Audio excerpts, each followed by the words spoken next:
Merci de venir partager ces moments ce matin. Et c'est vrai, 200 ans après Darwin, et si la Bible disait vrai?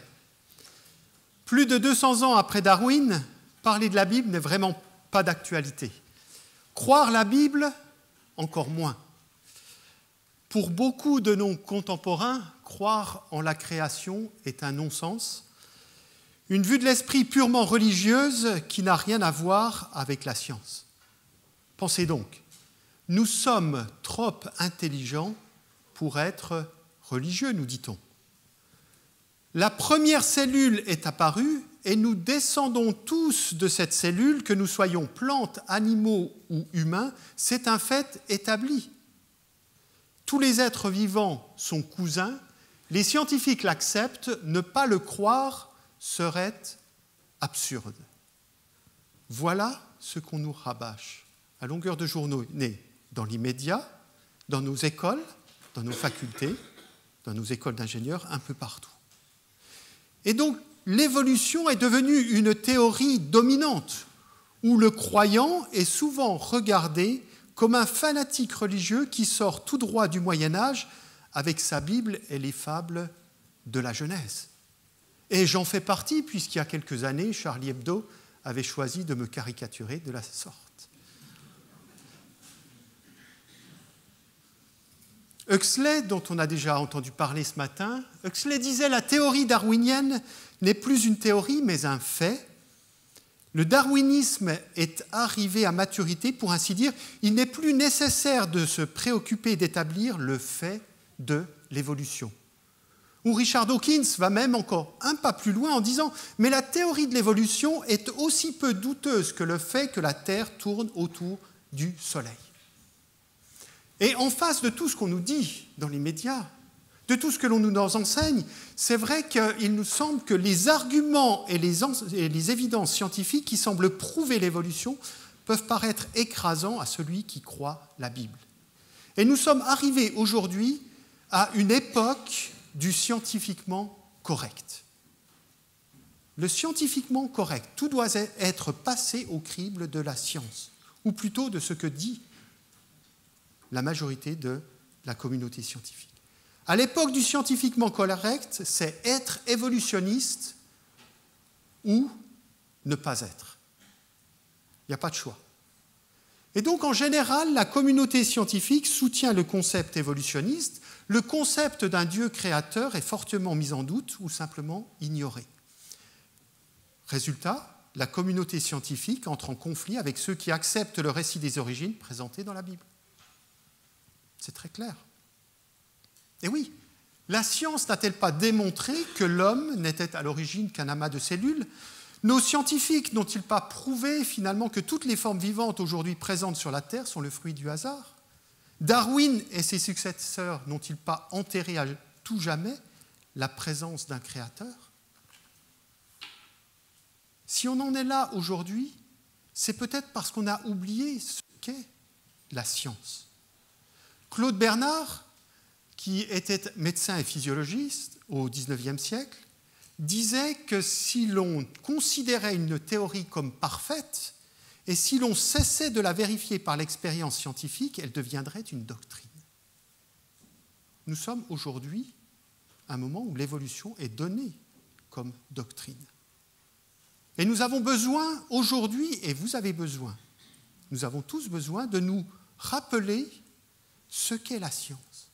La science, c'est une connaissance organisée, une connaissance vérifiable, un ensemble de faits sur la nature, des explications sur la nature, qui vont disséquer, décortiquer la nature, qui va ensuite constituer un système de pensée basé sur des principes scientifiques.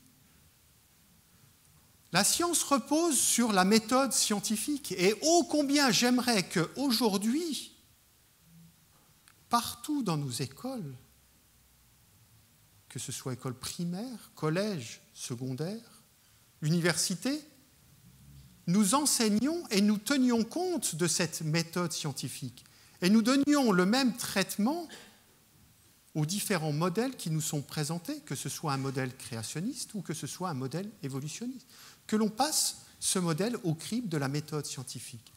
La méthode scientifique va se baser sur des observations, sur de la recherche, pour émettre des hypothèses, faire des prédictions qui vont ensuite être vérifiées par l'expérience. Si l'expérience ne valide pas la prédiction ou l'hypothèse de départ, on va recommencer avec des observations d'autres recherches. Par contre, si les hypothèses sont validées par l'expérimentation, nous allons pouvoir conclure et nous allons pouvoir même écrire un papier. C'est d'ailleurs le pain quotidien des scientifiques qui doivent écrire des papiers, diffuser leurs connaissances et la façon dont ils ont obtenu ces résultats afin que d'autres puissent même les vérifier, les valider ou les infirmer. Donc une méthode scientifique bien établie, et j'ai l'impression qu'aujourd'hui, on l'oublie trop souvent. Maurice Allais, prix Nobel d'économie, disait la chose suivante à propos de la science: il nous faut répéter sans cesse que la science est un perpétuel devenir, qu'elle doit être modifiée toutes les fois que ses propositions sont contredites par l'expérience. Et de prolonger en disant: en matière de science, rien n'est définitif. Donc, lorsque quelque chose va à l'encontre de ce que l'on croyait être vrai ou de ce que l'on propose, on doit le modifier. En matière de science, rien n'est définitif. Ce que je crois être vrai aujourd'hui peut être infirmé dans 6 mois ou 12 mois sur la base d'une nouvelle découverte. Donc soyons prudents. Par contre, c'est vrai que si aujourd'hui une découverte fait la une des journaux et que dans 24, 36, 48 mois, une découverte vient l'infirmer, le fait que ce soit infirmé plus tard ne fait pas forcément la une des journaux. Donc une chose, limite de la science. La science est limitée, c'est pas la vérité, c'est ce que l'on croit être vrai à un moment donné qui peut être transformé dans le temps. Et puis la deuxième chose, c'est que chaque découverte repousse l'horizon de la connaissance. Plus nous croyons savoir, plus nous nous rendons compte de notre ignorance. Plus nous découvrons qu'il y a encore une immensité de choses à apprendre et à savoir. Alors comment aujourd'hui, avec le peu de savoir que j'ai, je prétends donner une explication complète et compréhensive du monde qui m'entoure, mais aussi de tout l'univers, et de l'affirmer haut et fort de façon catégorique. Alors voilà une petite introduction sur la science, mais revenons maintenant à Darwin, puisque Darwin, 200 ans après Darwin, j'aimerais partager quelques points de son enseignement, ou en tout cas de ses découvertes. Darwin nous a été présenté il y a quelques années, à l'occasion du bicentenaire de sa naissance, comme étant l'homme qui tua Dieu. C'était dans Courrier international. Darwin est présenté comme l'apôtre de l'évolution, un philosophe, le fondateur de la biologie moderne.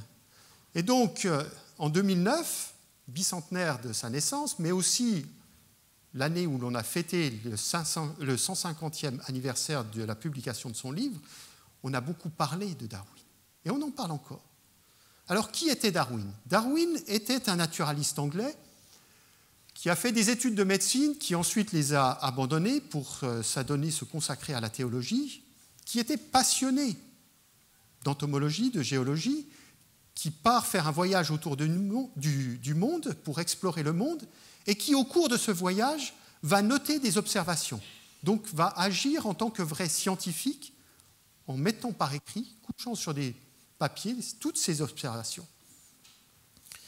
Il va ensuite publier son journal de voyage en 1939. Il va beaucoup réfléchir sur comment on pourrait expliquer l'origine de la vie et de tout ce qu'il voyait au cours de ses voyages. Et il était ses propres réflexions par des observations. Et durant 20 ans, il va préparer l'ouvrage qui va faire sa renommée, et cet ouvrage, c'est l'origine des espèces par le moyen de la sélection naturelle ou la préservation des races favorisées dans la lutte pour la vie. Alors Darwin vient à un moment assez particulier de l'histoire. Pourquoi ?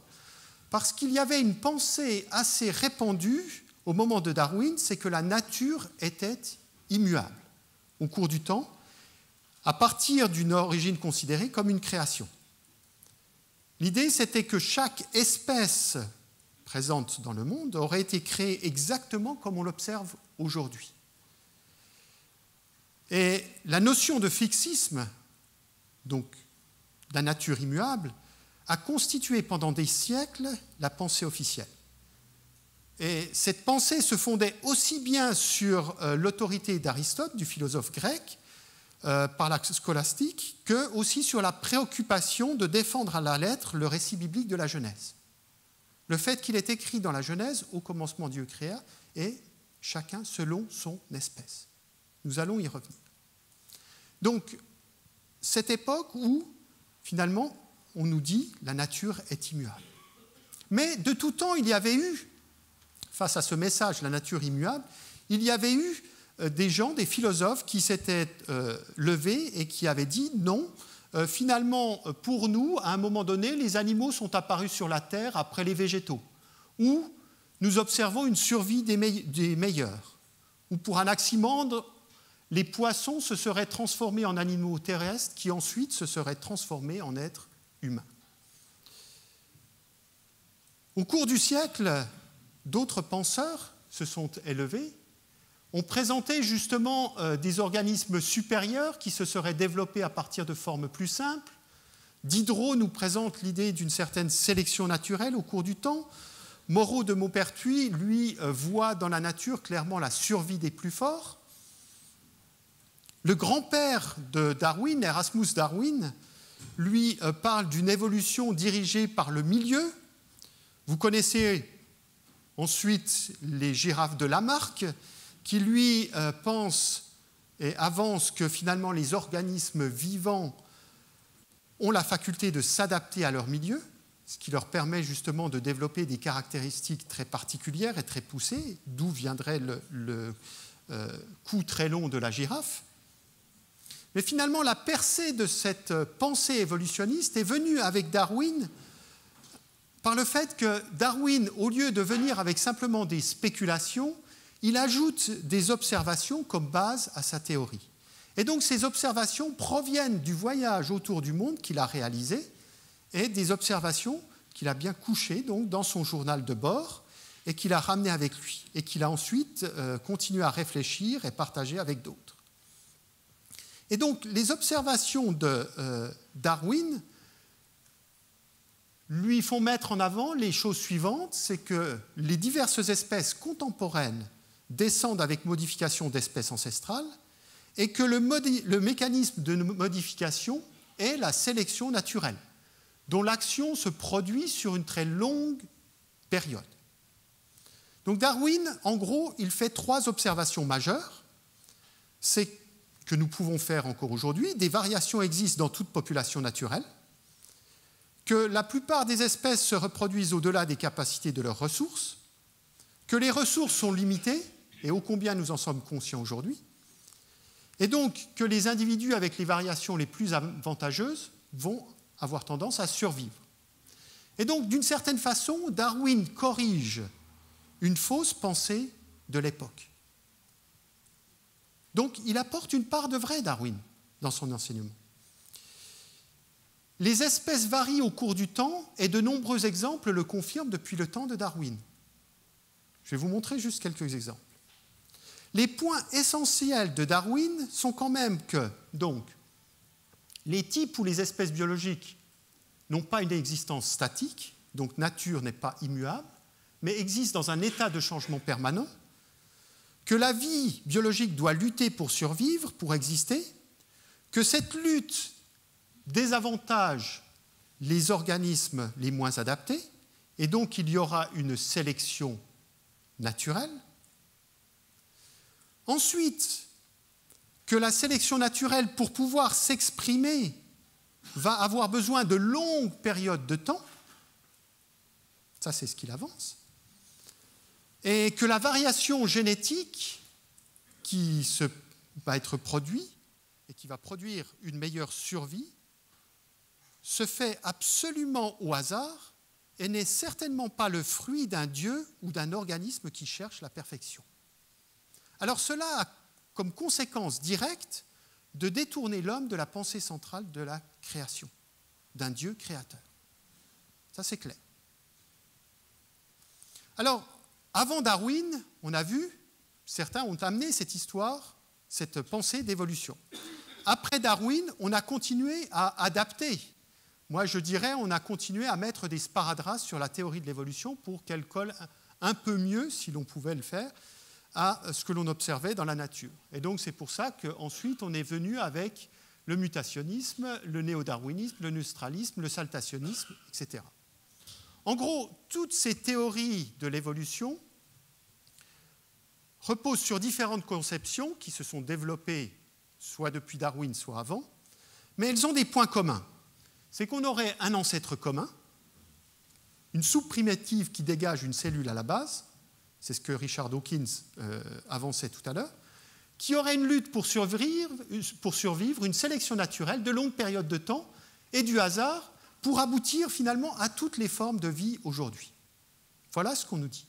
Et donc l'équation de l'évolution, si vous voulez, c'est à partir de rien, vous ajoutez du hasard et du temps et vous obtenez toutes les formes de vie aujourd'hui.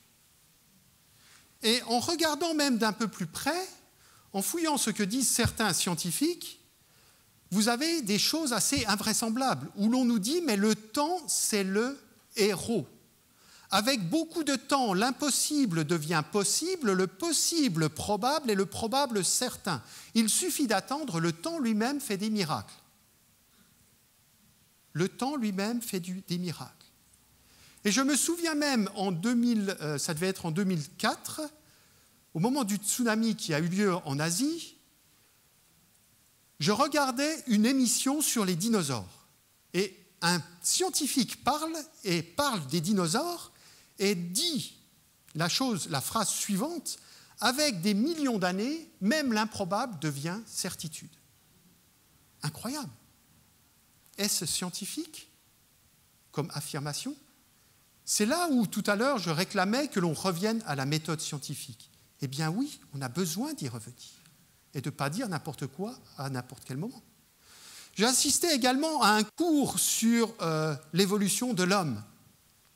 Et l'anthropologue qui présentait cela, quelqu'un de très très connu dans le milieu français, nous a dit que finalement l'homme, c'est une chose inattendue apparue au cours de l'évolution.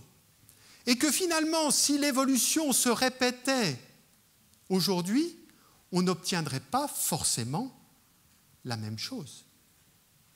Alors problème, puisque la méthode scientifique se base sur le fait qu'on va observer, émettre des hypothèses, pouvoir vérifier par l'expérience, et que mes expériences vont valider le fait que oui, j'ai bien cela.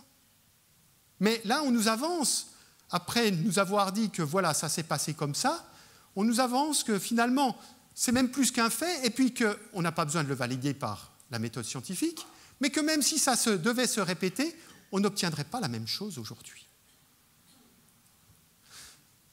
C'est pas grave, c'est pas grave. Pourquoi ? Parce que finalement, on observe l'évolution en action. Ça, c'est encore une chose que l'on nous avance. Alors là, j'ai envie de dire, oui, mais on a un problème de définition avec le sens du mot « évolution ». Le sens le plus courant qui est donné au mot « évolution » est celui de la progression des formes de vie des plus simples aux plus complexes, incluant l'origine de la vie et le développement de l'univers. En gros, le sens courant qui est donné à ce mot « évolution », c'est au cours de longues périodes de temps, on passe de quelques molécules à l'homme aujourd'hui. Alors la question, c'est est-ce que cette définition est en accord avec les observations ? Qu'observe-t-on aujourd'hui ? Alors on pourrait faire dans le monde du vivant beaucoup d'observations. Parmi les différentes races de chiens, nous avons le chien domestique qui est celui qui présente peut-être la plus grande diversité morphologique. Vous avez des variations de taille absolument ahurissantes, allant de 1 kg à 100 kg. Des variations de conformation, de squelette, de proportions crâniales, c'est vraiment très beau à voir. Et d'ailleurs, des éleveurs passionnés en font leur vie et leur métier. Des variations de taille, vous voyez là l'exemple, à peine 1 kilo et plus de 100 kilos. Oui, vous avez des variations qui existent dans le monde du vivant. Vous avez même, au cours du temps, des changements qui sont visibles et qui sont documentés. Que vous prenez par exemple la race Saint-Bernard, le Boule Terrier ou le Terre-Neuve, un crâne représentatif de ce qu'il y avait à l'époque 1850, 1921, 1967, là aussi différentes dates pour le Boule Terrier, pour le Terre-Neuve, eh bien vous voyez que finalement, avec la sélection naturelle, et c'est notamment très imprégné pour le Boule Terrier, on a sélectionné des chiens qui, au niveau du crâne, avaient un museau qui pointait beaucoup plus vers le bas. Donc des variations existent, sans aucun problème, très rapidement. Il ne faut pas des millions d'années, quelques dizaines d'années suffisent. Une sélection qui fonctionne. On peut même croiser des caniches et des loups, et en deuxième génération, vous avez ici les produits de ce croisement. Et c'est là où je dis, nous avons un problème avec la définition du mot évolution. Parce que si l'on me dit que l'évolution, c'est que le présent est différent du passé, si l'évolution, c'est changement au cours du temps, oui, je n'ai pas de problème avec ça, puisqu'on peut le documenter, on peut l'observer. Mais quelle est la nature de ces changements? Quelles sont la nature de ces modifications? Tous ces changements ne sont pas forcément source d'évolution au sens de quelques molécules, je passe à l'être humain. C'est là où réside le problème. On a une confusion des genres au niveau de la terminologie ou des mots qu'on utilise. On utilise le terme global évolution pour décrire tout, et j'allais dire n'importe quoi. Avec les avancées de génétique moléculaire, donc les études de l'infiniment petit, et notamment de la molécule d'ADN, et de la transmission de cet ADN au cours des différentes générations, on peut reconstruire en partie l'histoire des races canines. Et on sait très bien que les quelques 400 races canines qui sont présentes aujourd'hui, si différentes les unes des autres, ne sont pas le résultat d'une longue période de temps. Non, qu'il a fallu au plus quelques centaines d'années pour que finalement, sur la base du travail de quelques éleveurs passionnés, il y ait toutes ces centaines de races canines bien différentes aujourd'hui. Et que même on peut voir que le loup, le dingo, la hyène, le chien sont apparentés sans aucun problème. Ça ne nous pose pas de problème. Donc, un premier point, la nature n'est pas immuable. Oui, on observe des changements même relativement rapides. D'ailleurs, c'est la base de l'amélioration génétique aujourd'hui et depuis des siècles. Depuis des siècles, les sélectionneurs, que ce soit pour les végétaux ou pour les animaux, ils vont mettre à profit ces caractéristiques pour améliorer la production laitière, la résistance aux maladies et que sais-je encore. C'est la base du travail du sélectionneur, de l'éleveur. C'est comme cela que la production laitière, par exemple, chez la race Holstein, est passée de quelques milliers de litres à, 10, 15, 20 000, 25 000 litres pour les meilleurs. Donc une amélioration conséquente. Mais ces améliorations affectent des organes qui existent déjà. Et c'est là où est le point critique. C'est-à-dire que dans toutes ces variations que l'on observe, il n'y a pas de nouvel organe qui se développe ou qui se met en place. Et là est le problème de fond. C'est que le modèle que l'on nous présente aujourd'hui, c'est un modèle sous la forme d'un arbre. À un moment donné, un ancêtre commun, une petite cellule, qui l'aurait au cours du temps dérivé et au cours de grandes modifications, de sauts évolutifs, aurait donné toutes les formes du vivant aujourd'hui. Nous plaidons aujourd'hui non pas pour un arbre évolutif, mais pour des transformations de structures déjà existantes sous la forme de forêts. C'est-à-dire que vous auriez différents arbres, mais avec des limites biologiques bien présentes entre, qui résident sur le fait qu'à l'origine, il y avait des types de bases créés directement par Dieu et qui sont rapportés justement dans Genèse 1.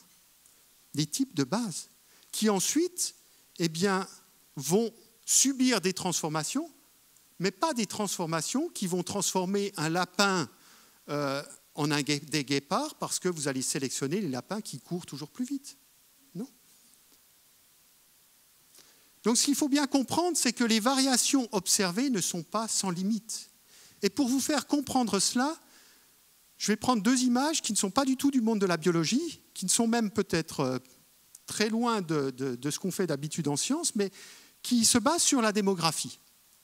J'ai trouvé dans Courrier International, il y a quelques années, un article intéressant qui s'intéressait à la démographie en Russie, où ils observaient donc déjà une croissance de la population russe depuis les années 60, et ensuite une décroissance à partir des années 2009, un petit peu avant 2009-2010.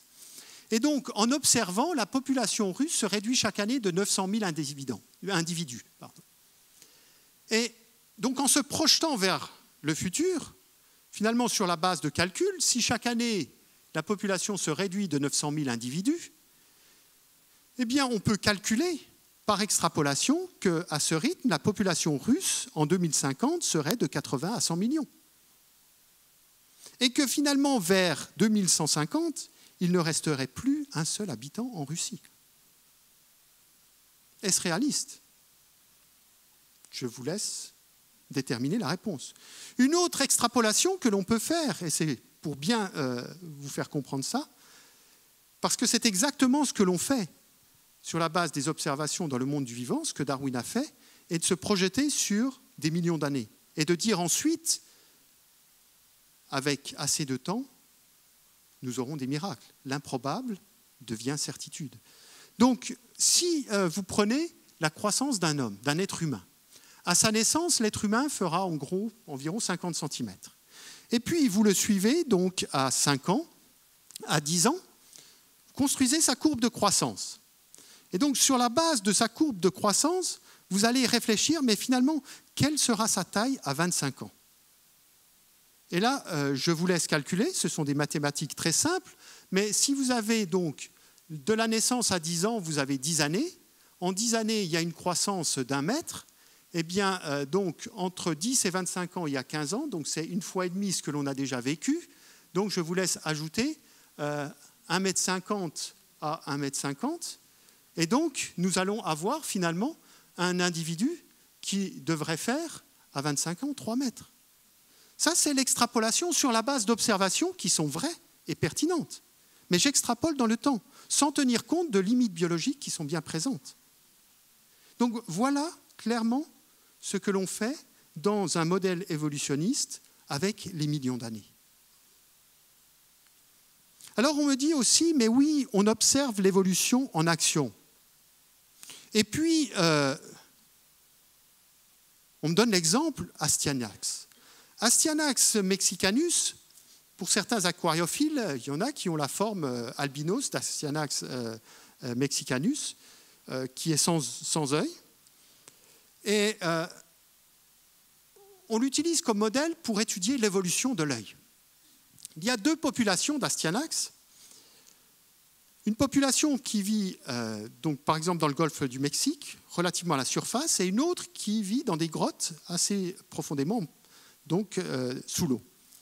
Et cette population qui vit sous l'eau, dans des grottes, n'a pas d'yeux, aucun œil. Et on sait maintenant génétiquement que c'est une mutation bien particulière qui est présente, qui fait qu'ils sont dans l'impossibilité, l'incapacité de développer l'organe externe de la vision. Donc, on dit oui, ça c'est une preuve d'évolution. On est passé de population d'Astyanax avec des yeux à une population d'Astyanax qui n'a plus d'yeux, qui s'est adaptée finalement à ses besoins dans la grotte. Alors, c'est vrai que dans les grottes, sous l'eau, ils n'ont pas besoin de leurs yeux. Donc, ça ne leur confère pas un désavantage. Mais est-ce qu'on a réfléchi vraiment sérieusement à ce qu'on nous disait. Est-ce que là, c'est une preuve d'évolution? Qu'est-ce que j'ai? Une évolution, je passe de quelques molécules à l'homme. Donc je dois ajouter en complexité. Là, qu'est-ce que je fais? Je perds quelque chose. Au niveau génétique, j'ai une perte, une dégénérescence. Alors, qui certes n'apporte aucun désavantage à mon poisson, mais qui quand même, au niveau génétique, est une dégénérescence. C'est une mutation qui est défavorable. Un autre exemple qui a été apporté, c'est la grenouille sans poumon, qui intriguait les scientifiques. Barbourula. Et là, on y dit, voici une grenouille qui a renversé la tendance totalement à l'encontre des savoirs conventionnels sur des millions d'années d'évolution, a déclaré l'expert attaché à l'Université nationale de Singapour. Il semble que la grenouille ait perdu ses poumons en plusieurs millions d'années afin de s'adapter aux courants froids et rapides des rivières des forêts de Bornéo.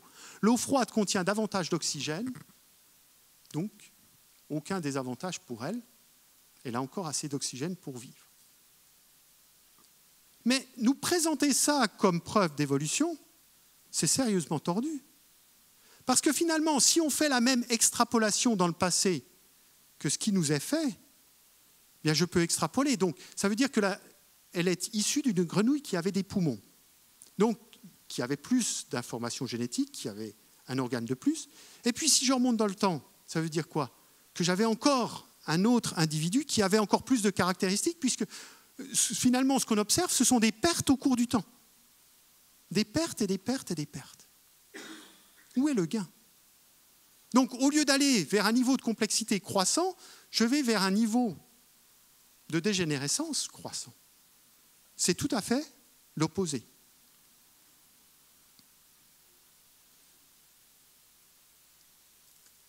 Alors, on pourrait aussi se poser la question, et là, nous n'avons pas de réponse, mais les conceptions de systèmes complexes par simple hasard sont tout à fait impossibles.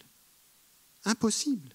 Et Darwin même le savait, puisqu'il disait que si l'on arrivait à démontrer qu'il existe un organe complexe qui n'ait pas pu se former par une série de nombreuses modifications graduelles et légères, ma théorie ne pourrait certes plus se défendre, mais je ne peux trouver aucun cas semblable.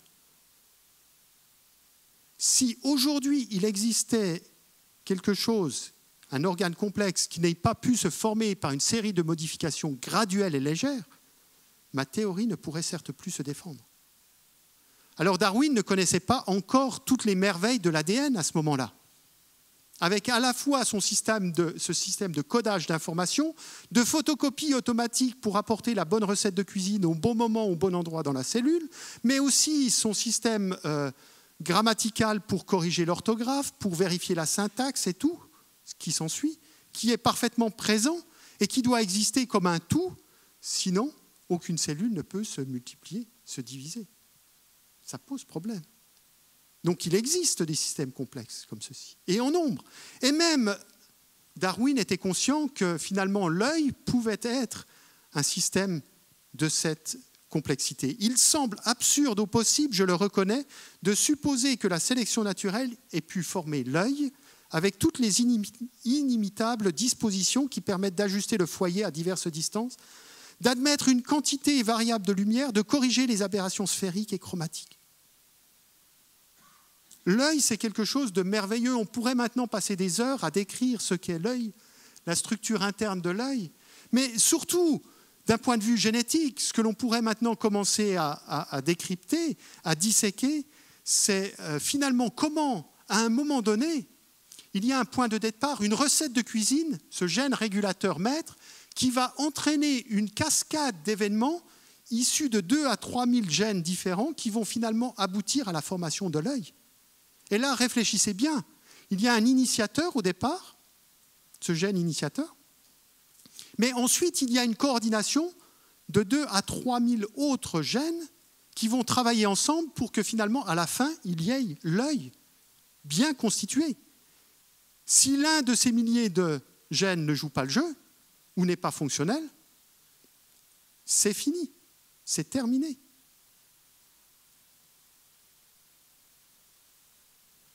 Alors, c'est pour cela que dans la communauté scientifique aujourd'hui, il n'y a pas que les créationnistes qui s'élèvent contre la théorie de Darwin, Mais des évolutionnistes disent, nous avons un modèle aujourd'hui limité. Didier Raoult, qui est chercheur et professeur à Marseille, a écrit un livre « Dépasser Darwin », où finalement il nous montre, à partir de l'arbre qui nous est souvent présenté dans les manuels, dont je vous ai parlé il y a quelques minutes, il nous dit la chose suivante: la vie n'est pas un premier être vivant qui engendre un certain nombre de descendants, lesquels s'adaptent à leur milieu et très tôt se séparent radicalement pour fonder des espèces totalement étrangères les unes aux autres. Et plus loin, il est impossible de remonter à un ancêtre commun, on ne peut pas l'identifier et le décrire pour la simple et bonne raison qu'il n'existe pas. C'est fort. Et de continuer en disant, mais finalement, les arbres, donc les arbres phylogénétiques que l'on nous présente, les arbres qui fleurissent dans les publications scientifiques, ont donc une valeur représentative et non pas scientifique. Représentative et non pas scientifique. Donc on le sait.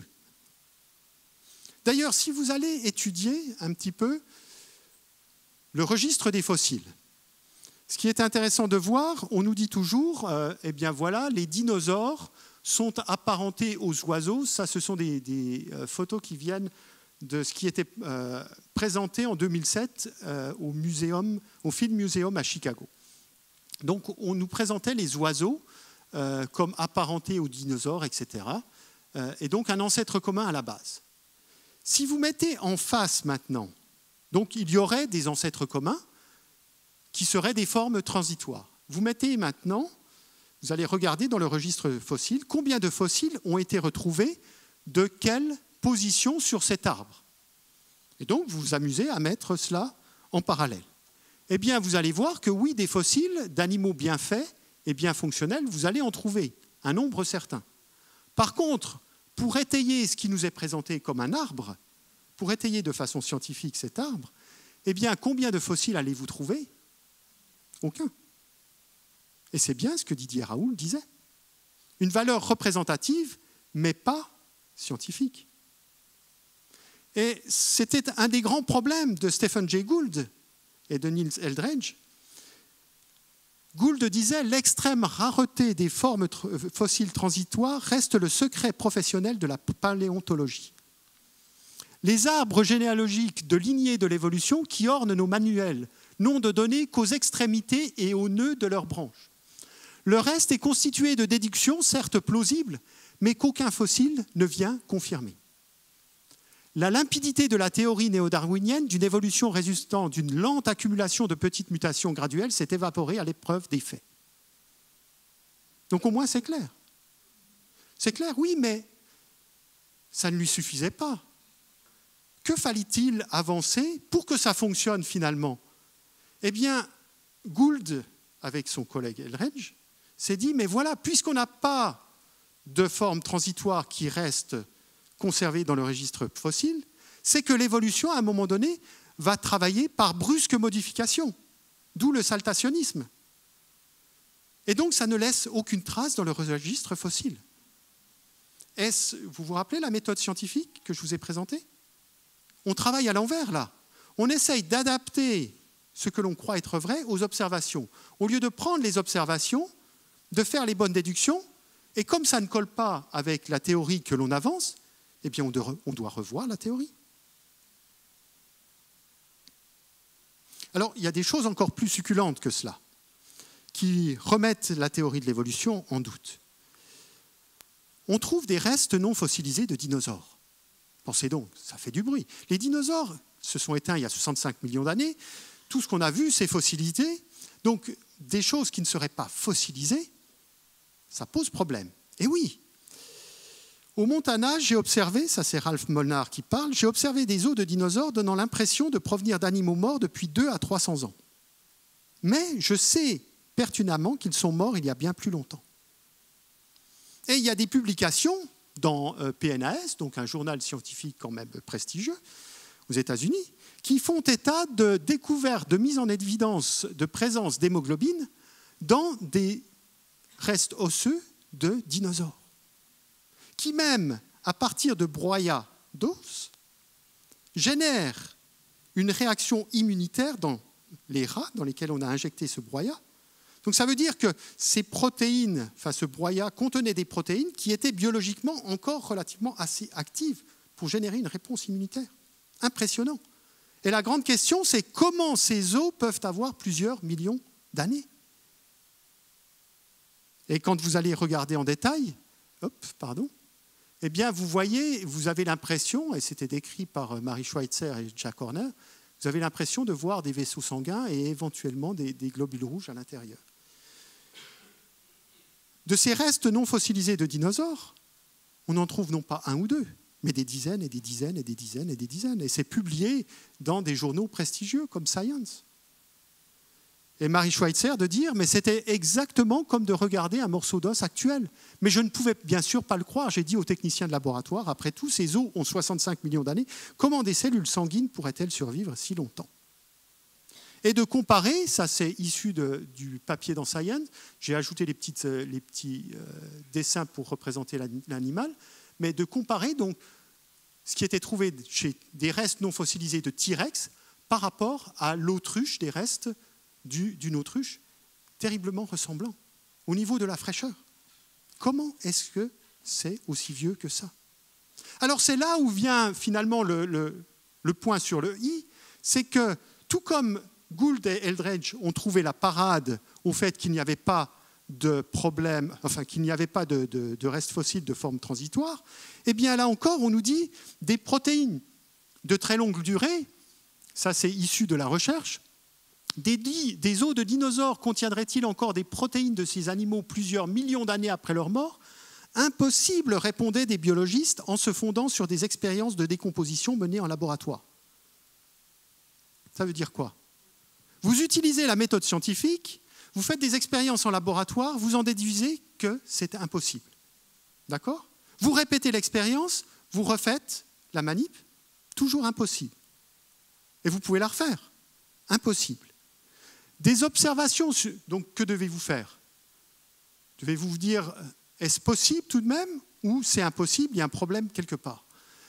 Des observations sur des ossements fossiles révèlent toutefois que la nature fait parfois des exceptions. La nature nous réserve encore bien des surprises que l'imagination des scientifiques de laboratoire aura du mal à deviner sans une observation attentive des processus naturels. Ce qui est clair là, c'est qu'on ne souhaite aucunement remettre en cause le fait que les dinosaures se soient éteints il y a 65 millions d'années. Et donc, on pourrait éventuellement avoir un problème au niveau de la datation. Non. La base de départ, c'est de dire, ça doit être aussi vieux que ça. Maintenant, il faut qu'on trouve, y compris avec un chausse-pied, comment ces protéines ont pu survivre aussi longtemps dans un état, ou comment ces restes ont pu survivre dans un état de fraîcheur aussi bien conservé au cours de ces millions d'années. Alors qu'en laboratoire, on sait que c'est impossible. Et ça va plus loin, puisque ces restes de dinosaures peuvent même être datés avec du carbone 14 et qu'on obtient des âges maximums que devraient avoir ces restes de dinosaures. Et ces âges maximums ne donnent pas des millions d'années, mais donnent tout au plus quelques dizaines de milliers d'années. Ahurissant. Ahurissant. Alors, l'évolution, un fait, comme on l'a vu en introduction. Certes, la nature n'est pas immuable. Il existe une flexibilité observable, mais cette flexibilité n'apporte aucun appui à la théorie de l'évolution qui se veut de la molécule ou de quelques molécules jusqu'à l'homme. Aucun appui. Il existe une flexibilité de caractère morphologique, mais flexibilité de caractère morphologique et apparition ou origine de celui-ci n'ont rien à voir ensemble. Donc les variations qu'on observe aujourd'hui nous permettent de voir qu'il y a de la variation, mais n'expliquent pas l'origine des choses.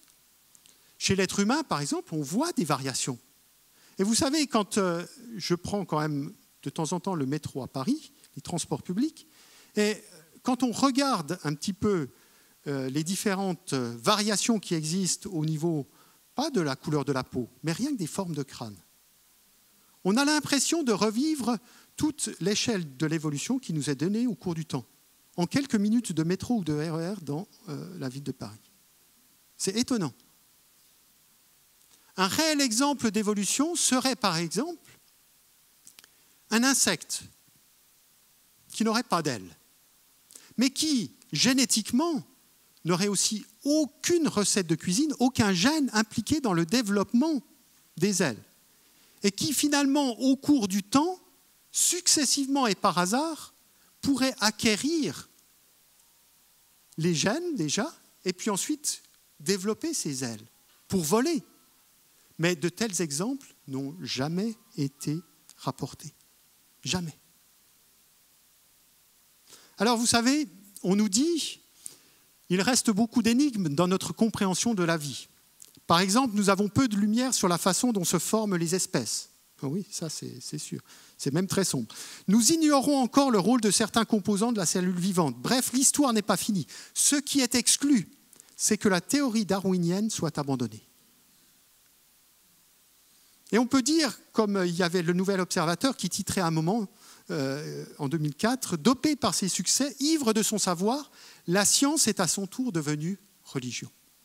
La science est devenue une religion. Alors clairement, nous nous trouvons finalement en présence aujourd'hui de deux visions du monde. Une vision du monde donnée par la théorie de l'évolution et une vision, et là je dis bien évolution au sens molécule jusqu'à l'homme, et une vision du monde donnée par la Bible, où finalement, pour l'évolution, l'univers apparaît à partir de rien, alors que la Bible nous dit très clairement, au commencement, Dieu créa. Pour la théorie de l'évolution, la vie se développe à partir de molécules via des processus naturels, alors que la Bible nous dit que Dieu créa la vie. Dans la théorie de l'évolution de toutes les formes vivantes se fait à partir d'un ancêtre commun et sur des millions d'années, alors que la Bible nous présente finalement la présence des différentes formes de vie aujourd'hui, à partir de formes de vie selon leur type, les types de base. Alors une vision du monde complètement différente. Mais ça nous donne aussi une vision de la vie et de la mort complètement différente. Pour la théorie de l'évolution, la mort est absolument essentielle, puisqu'à un moment donné, le plus apte, le plus fort doit remplacer le faible, celui qui est le mieux adapté. Et dans ce schéma-là, il n'y a pas de destin, de raison d'être. Tout est permis et doit être fait. La Bible nous présente un modèle où la mort est une intruse. La mort est une intruse. La cruauté est le résultat de la désobéissance de l'homme et Dieu a un plan d'amour pour chaque être humain. Donc une perspective pour chaque être humain. Il y a un destin, une raison d'être à notre vie. Donc deux visions du monde. Alors, j'aimerais faire une petite mise au point. Contrairement à ce que certains affirment, le créationnisme aujourd'hui n'est pas un monde créé par Dieu dans une forme immuable, et plus spécialement d'êtres vivants créés en espèces invariables. Je pense que nous avons un gros problème avec la définition du mot « espèce ». Pourquoi ? Nous ne sommes pas aidés par le fait que nous trouvons dans Genèse 1 le terme « espèce », mais qu'aujourd'hui dans notre société, et en particulier en biologie, le terme « espèce » est défini ou a été défini par Linné comme étant quelque chose de bien particulier. Un groupe d'êtres vivants qui peut se reproduire et qui ensuite pourra se reproduire pour faire de la descendance qui elle-même sera fertile. Donc quelque chose de bien particulier. Et ça, on a un sens un peu, je dirais, un peu tordu de l'espèce. Moi, je souhaiterais beaucoup plus voir dans Genèse 1 que l'on traduise, comme c'est par exemple en anglais, il est parlé de kind, de type de base, ou de genre, de famille, de sorte, de type d'animaux et de végétaux, plutôt que espèce, ce terme qui aujourd'hui a tout de suite une autre signification au niveau biologique. Et c'est la même chose, je vous disais, on a un problème de définition avec le mot évolution, on a un problème de définition avec le mot espèce. La même chose. Et certains jouent sur les mots avec cela, pour faire l'amalgame. Et vous savez, de tout temps, de grands scientifiques étaient créationnistes. Et les scientifiques ne sont pas des farfelus, même si on le veut faire croire aujourd'hui. Ils utilisent la méthode scientifique. Ils utilisent la méthode scientifique. Alors, on peut faire un petit exercice intéressant. Si on avait une machine à remonter dans le temps, on pourrait s'imaginer au début du XXe siècle. Au début du XXe siècle, le contexte était que la communauté scientifique disait que l'univers est éternel. Ni commencement, ni fin.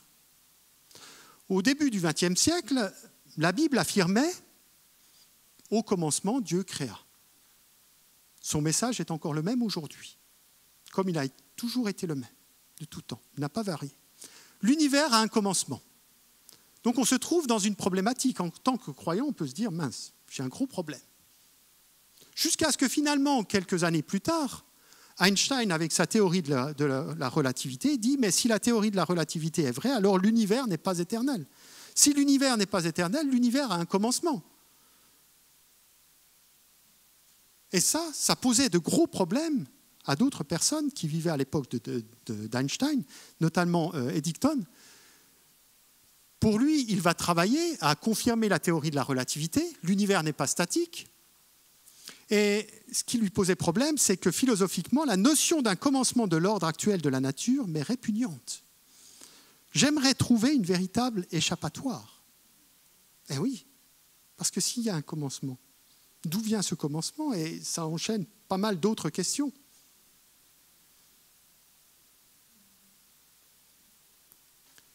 La Bible n'est pas fixiste. Je l'ai déjà dit. Nous avons un problème avec le terme « espèce ». D'accord ? La Bible ne défend nullement le fait que les espèces soient immuables. C'est simplement le terme « espèce » dans Genèse 1 qui devrait être plutôt type de base. La Bible parle de mine ou type de base. À l'époque de la Bible, le terme « espèce » n'existait pas. Tout comme le terme « dinosaure ». Sinon, moi, je suis 100% sûr que Job nous aurait parlé de dinosaures.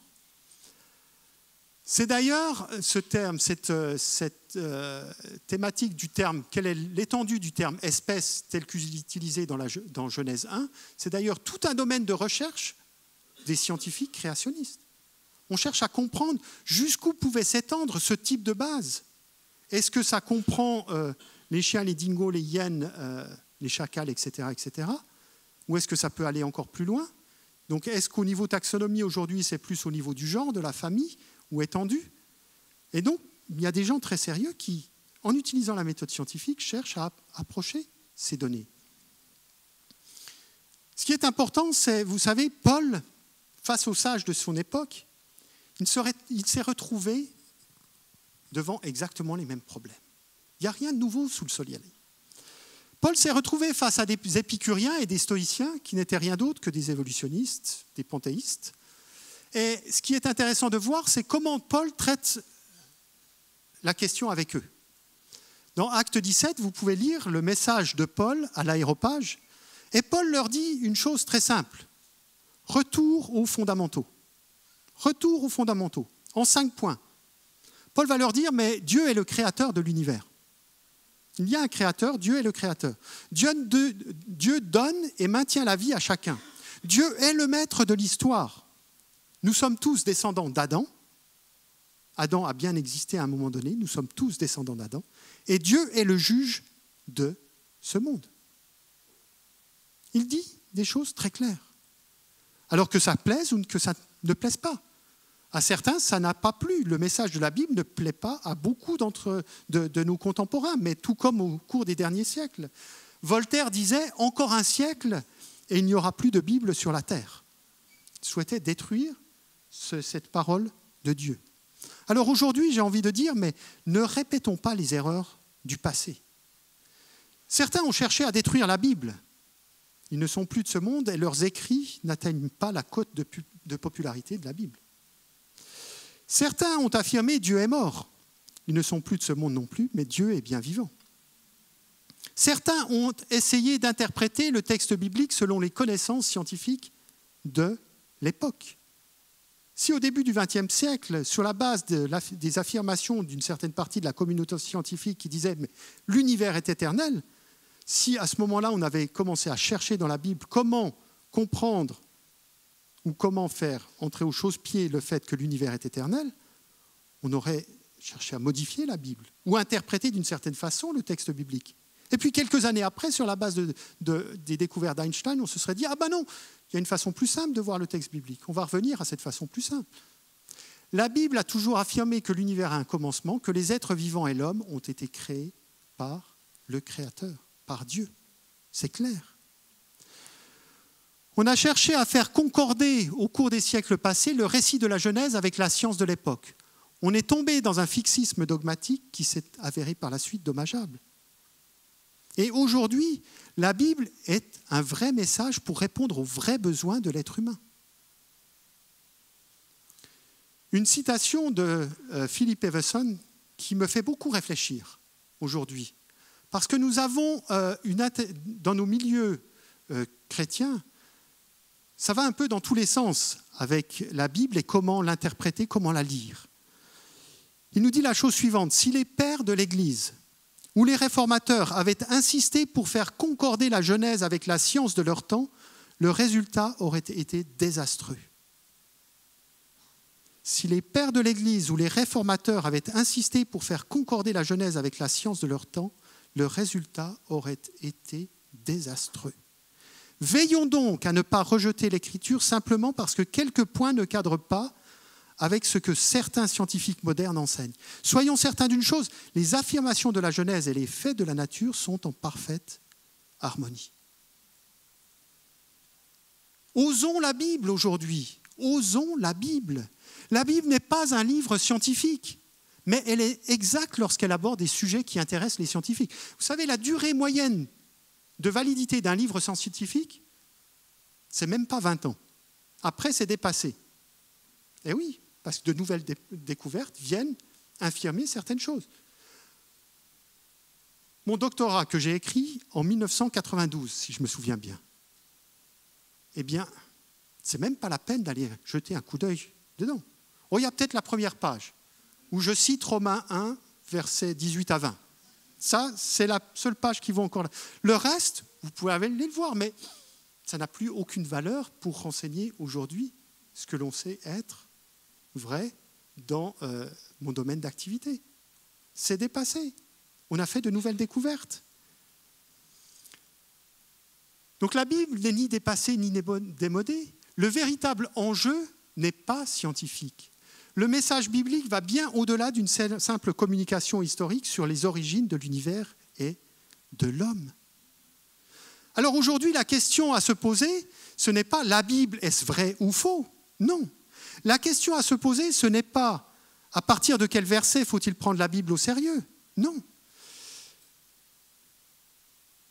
Il ne s'agit même pas d'affirmer que la Bible est vraie à partir de Matthieu 1, verset 1, ou Genèse 11, ou Genèse 8. Non. L'affirmation à faire aujourd'hui, et que je souhaite réitérer encore ce matin avec vous et devant vous, et je terminerai là-dessus, c'est qu'aujourd'hui encore, malgré toute la science qui est passée par là, qui cherche à invalider la Bible, eh bien la Bible, c'est un livre qui est ni démodé, ni dépassé, mais qui est en avance sur son temps. Merci.